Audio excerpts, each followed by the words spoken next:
Saya tanyalah di situ, ada satu orang imigrasinya, agak bisik-bisik. Kenapa kalian tidak kasih saya masuk? Ada baru informasi, Pak.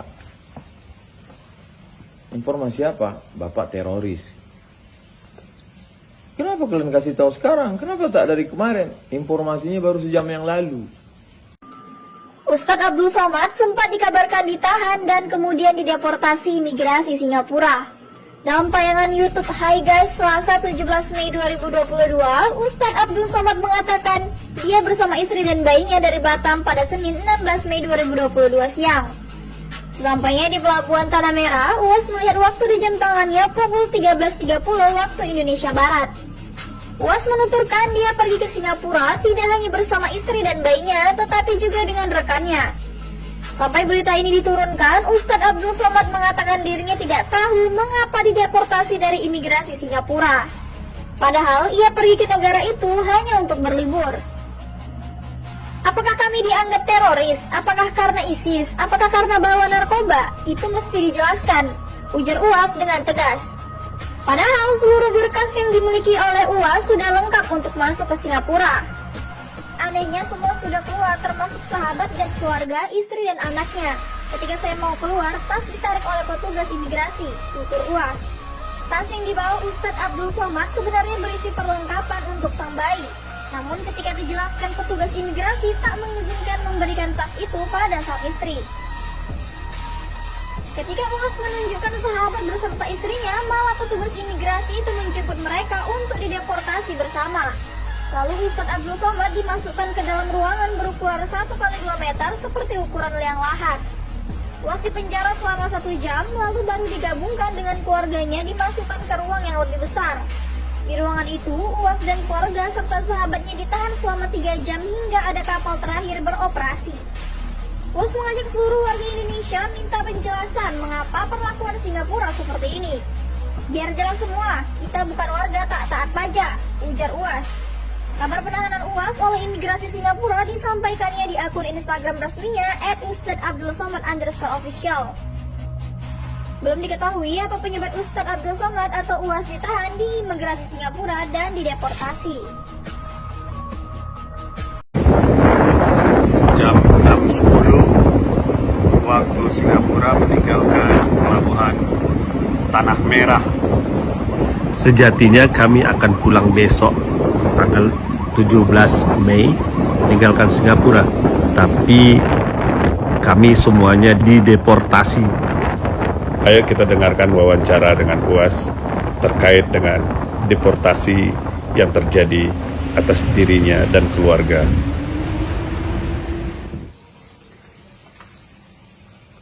Afwan Ustadz, tadi Ustadz infonya dideportasi dari Singapura. Gimana ceritanya Ustadz? Bismillahirrahmanirrahim. Assalamualaikum warahmatullahi wabarakatuh. Info bahwa saya dideportasi dari imigrasi Singapura itu sahih, betul, bukan hoax. Demikian. Kapan Ustadz berangkat ke Singapura? Saya berangkat Senin siang dari Batam pada tanggal 16 Mei 2022. Sampai di Pelabuhan Tanah Merah sekitar jam 1.30 waktu Indonesia, karena jam tidak saya robah. Saya cinta negara Kesatuan Republik Indonesia. Siapa saja kawan Ustadz ke Singapura? Saya berangkat dengan sahabat saya, dia bawa istrinya, bawa anaknya 1 semester 5, bawa anak kecil laki-laki umur 4 tahun. Kemudian saya bawa ustazah dan Sami, anak saya. Dalam rangka apa Ustadz ke Singapura? Dalam rangka libur. Ini kan memang hari libur. Kebetulan sahabat saya ini dekat rumahnya dari Singapura. Mengapa Ustadz harus dideportasi? Sementara kan pergi libur. Gimana ceritanya Ustadz? Itulah yang mereka tak bisa menjelaskan. Jadi pegawai imigrasi tak bisa menjelaskan. Jadi yang bisa menjelaskan itu mungkin Ambassador of Singapore in Jakarta. You have to explain to our community why did your country, why did your government reject us? Why did your government deport us? Kenapa? Apakah karena teroris? Apakah karena ISIS? Apakah karena bawa narkoba? Itu mesti dijelaskan. Kalau berkas-berkas yang Ustadz bawa lengkap Ustadz ya? Berkas lengkap semua. Sudah lengkap semua. Arrival card, kartu untuk datang sampai masuk, semua lengkap semua. Tak ada kurang satu apapun. Sudah lengkap semua. Semua, tak ada kurang.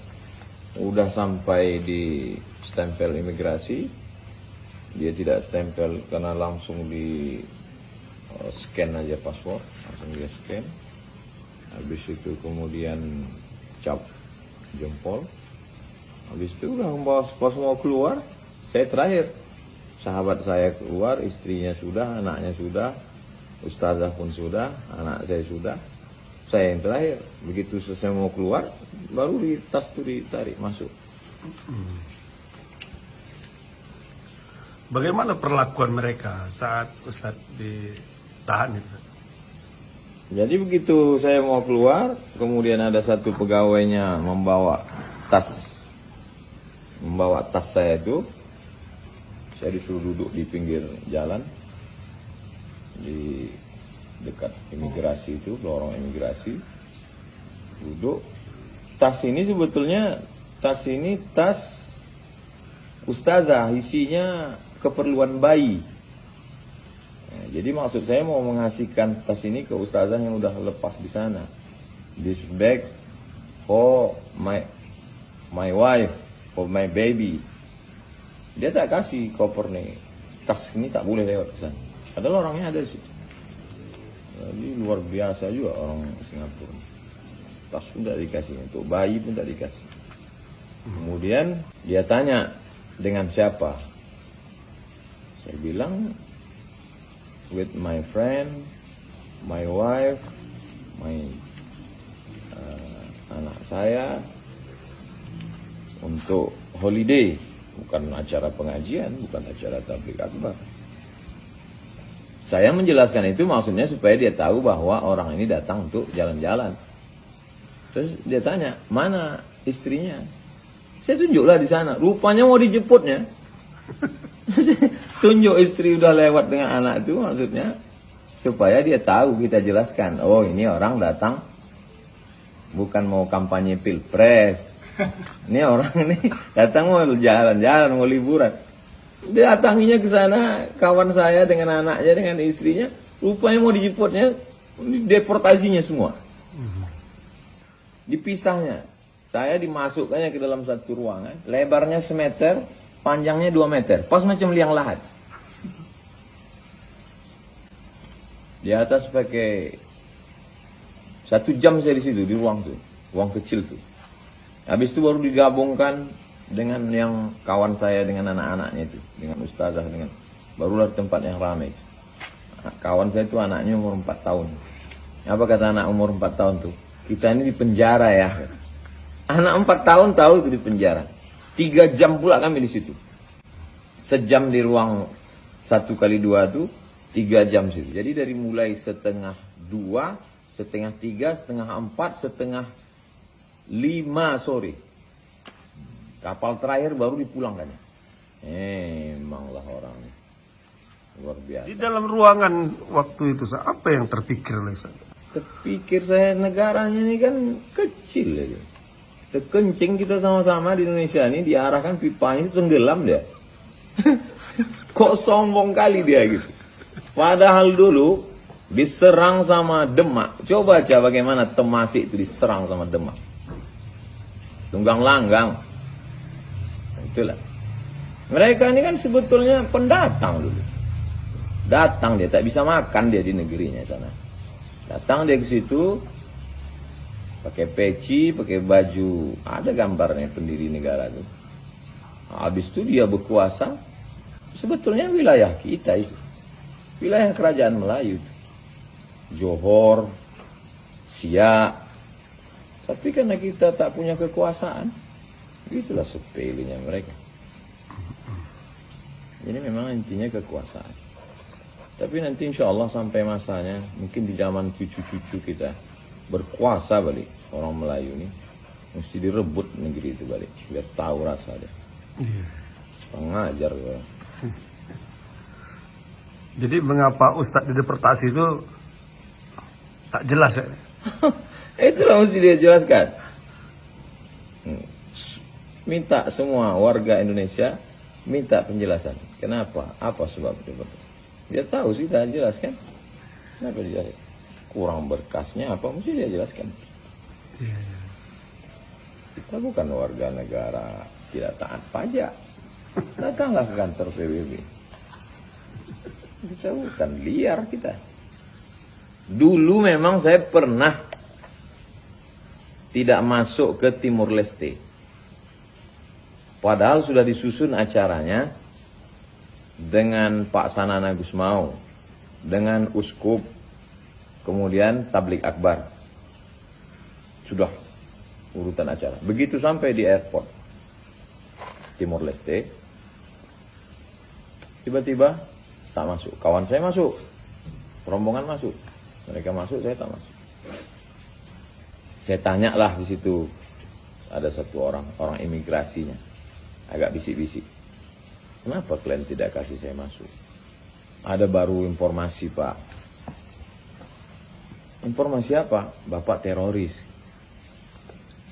Kenapa kalian kasih tahu sekarang? Kenapa tak dari kemarin? Informasinya baru sejam yang lalu. Nah, jadi mereka imigrasi Timur Leste itu dapat fax dari Jakarta. Kalau kata orang imigrasi Timur Leste ini, kami dapat kiriman bahwa Bapak teroris, maka tak bisa masuk. Tapi waktu itu sebelum Pilpres 2018. Jadi waktu itu memang, ya maklum lah, mungkin kedatangan saya ke Timur Leste itu nanti mempengaruhi suara. Waktu itu kan dua calon. Satu Pak Prabowo, yang satu lagi incumbent. Jadi waktu itu saya dikhawatirkan akan condong. Itu kan dulu 2018, ini 2022. Pilpres masih lama. Masih lama tuh 2024. Kalau dulu itu 2018 memang dikhawatirkan, waktu itu kan ada kelompok cebong, ada kelompok kampret. Dan sekarang semua kampret udah jadi cebong.